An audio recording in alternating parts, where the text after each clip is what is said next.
Top hat and tails. Hello, everybody. Gather around, for it is story time with Pastor Deborah in the Garden of Eden.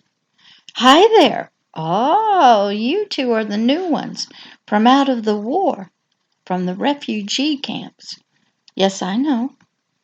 Yes, I am the one who helped you to come home, back to the garden and its creator. Have you little ones met him yet? You have? Great. What did you think of him? He wasn't what you thought he would be, was he? Yes, I know he was nice. You could feel his love coming out of him, and his smile for you. Oh, you had been taught that he was not like that. Yes, little ones, I know, but those that were telling you that he was not who you discovered him to be, these taught you of another one, and you could only submit to him and serve him in hate. And if others didn't worship him as the Almighty One, then they were infidels. But those who were teaching you this all your life are like you were just a few days ago, living in great darkness, ignorance of this truth about this one who you just met, that with just his smile tells you that you are special to him and that he loves you so very much. We now must be in prayer for those who have not yet discovered this truth as you have about him and have not yet been in his presence or in his Garden of Eden. Do you think you could do that for all those that have not yet discovered a love that you have found in him, in his garden, and with all these living creatures of his Garden of Eden? Great. All the living creatures of the garden will also join in this with you, for they too love all those that are still in darkness, ignorance of this agape love. Yes, we can. Great. Now the story, Top Hat and Tails. This story is about someone who is going to be stepping out of his closet of himself, out of years of being alone, being just one, and taking the big step out of his closet of himself and into the vastness of nothingness, and creating through his own words of spirit and life in all of its wonderful creations. So, for the occasion, he wanted to be dressed in his best attire, best clothes, his top hat and tails. He would be dressed in his best he had. He would wear his best top hat, a glorious, elegant crown of his glory, reflecting the rays of his light. Oh, what a top hat this was! A crown shimmering, glistening with rays of light coming through the jewels set in the crown. Jewels of diamonds, rubies, sapphires, emeralds, topazes, and the gold of the crown itself. The crown of his glory, his top hat, the finest there ever was, the most elegant he had, which he had been saving for this special occasion. He knew that this coming out of his closet of himself and stepping out into the vastness of nothingness would be a great explosion, demonstration of his glory and majesty.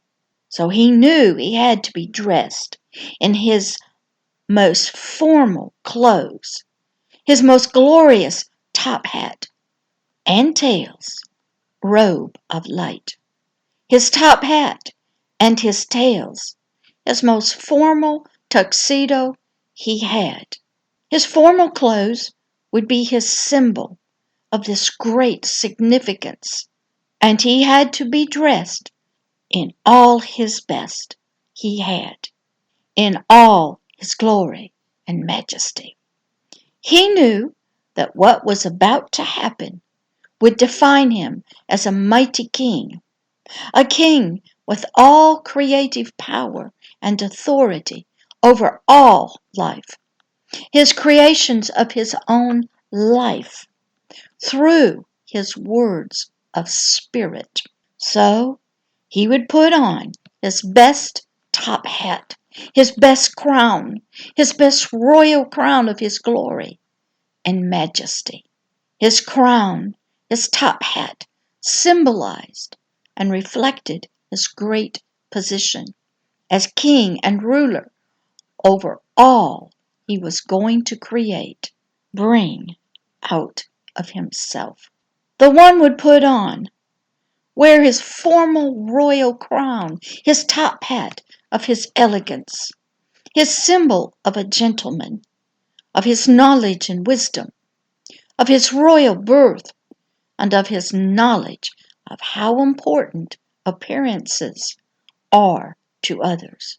His top hat, his royal crown, would symbolize his manners that would be needed out in the vastness of all he was to create, out into the worlds that were to come, out to all those who would be living in darkness that was to come. This one knew that his coming out, this magnificent event, was so special that he had to put on his best top hat, his most glorious crown of his glory, and he had to put on his most formal tuxedo, his tails, his robe of great righteousness, light. The one's foreknowledge told him that through time and its history of the worlds to come, the nations of people, children, would learn to wear a proper, formal hat, a top hat, a symbol of their crown that would be lost to them. But they would learn that the head is for a top hat, a crown of glory, as their Creator wore on a special day, and from that day since. So, the one who was just about to step out of the closet of himself, the closet of being alone, being one. And he knew that one was a lonely number. And this one remembered that he had placed a eternal banner, flag of his law of agape love over himself, over all he did and would do and still does, the flag of no retreat, no surrender. He would now get himself dressed for all his newly coming, newly created creations to see him when they came out of the closet of his imagination, out of his womb of his imagination, and would have his very breath of his spirit of life in them to be awoken unto life in the vastness of nothingness. Life would be filled with his spirit of light and agape love in their very nature. Life would see him in his finest clothes, his top hat, and his tails of glory.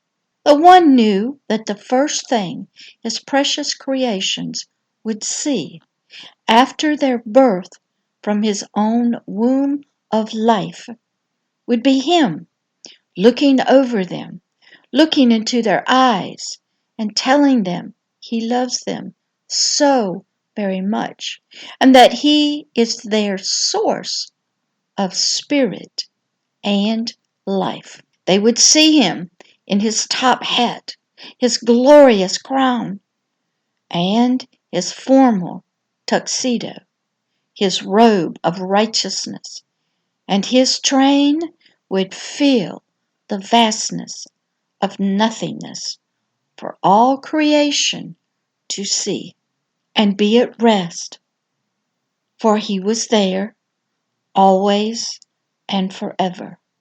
He knew that his creation would always see him in his finest formal wear, his top hat and tails.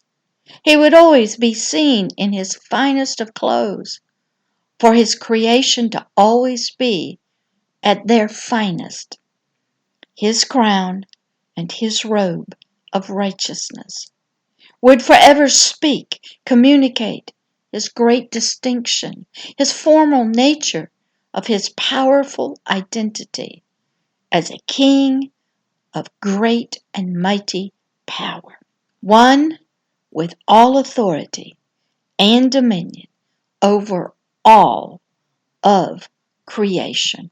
His creations, with their newly opened spiritual eyes, could see him in all of his magnificence, in his glory, in his majesty.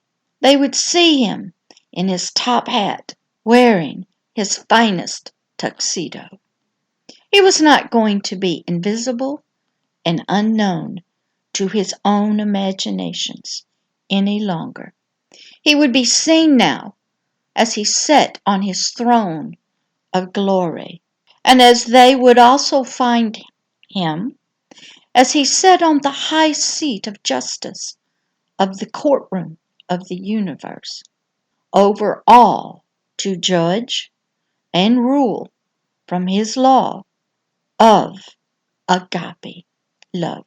He knew his creations had to see him as a mighty king, wearing his crown of glory, with his train of his righteousness flowing out to all, so that when his children would come and approach him in his holy temple to seek him and his counsel, to seek his mercy and forgiveness, even these children would see what all of creation saw on the day of their birth, of coming out of his womb.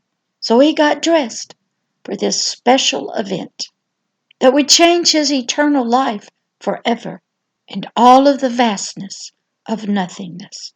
Life was coming. He was giving birth. He would breathe out of himself, out of his womb of life, out of his imaginations. Life would come forth in all newness. Its birth would happen. He would bring forth his royal law of spirit and life, agape love in its fullness. Light, truth, and knowledge would come forth to guide all creation. Hope, grace, and faith would come forth out of its treasure chest of his heart to fill the vastness of nothingness with their goodness, and rays of eternity placed, seated, and planted in the very heart of all of creation itself. Joy unspeakable would be released, and the peace which would surpass all understanding. And agape love would fly its banner high over the kingdom of creation, heaven, and the worlds to come. So the one stood in front of his own mirror of himself, as he dressed himself for his soon coming out party that was to be an magnificent event, but only until he breathed out a new day of his beginnings. All of creation would be forever as he predestined it all to be. A new dawn of all of creation. This one knew he couldn't stay as he was, alone, invisible, unknown, alive, and full of life. He had to become, to evolve himself into a new creation himself. For this one knew he had to become all he had been dreaming about, believing for, stretching his faith for, hoping for, the Father and Mother of all life, all creation, of all that would call him Creator, Lord, King, and Father. He had to become a new creation himself. He had to become more than what he was. One, he had to become a family. He had to birth children. He had to nurture them, raise them up, protect them, teach them, watch them grow up and become like him, a king and mighty one who all of creation would obey and respect. So the one cleaned himself up, brushed off his top hat and his tails.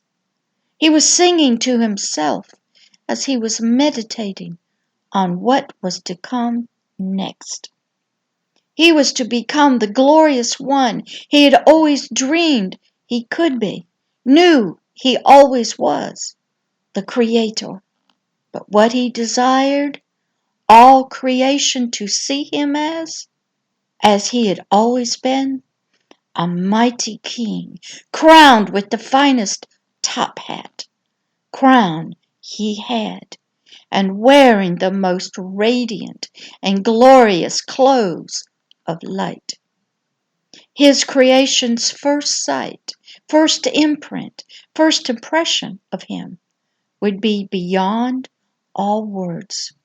He knew he was ready to be forever changed, evolved into and become a new creation that had never existed before, a new life form of himself. So he put on his very best clothes. He put on his best top hat, his most majestic crown of life and creation, his crown of his kingship, his crown of light and love. Then he put on his robe of righteousness, his robe of light, as best he had, his train, his tuxedo of light and agape love that had rays and beams of light shining out for all to see and filling all with its great light of love. Now he took one more look at himself. He was ready. He took a deep breath. He looked back into the closet of himself, and he opened the door of his closet and looked out into the vastness of nothingness. He felt self-assured. He was properly dressed for the event, for he was making a life change for himself. All that was in him. He was ready. He had his top hat on, his tails on. Then he looked down at his feet.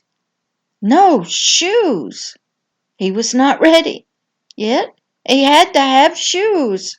That story will be the next story time with Pastor Deborah. But this story is ending, and the one wants all to remember.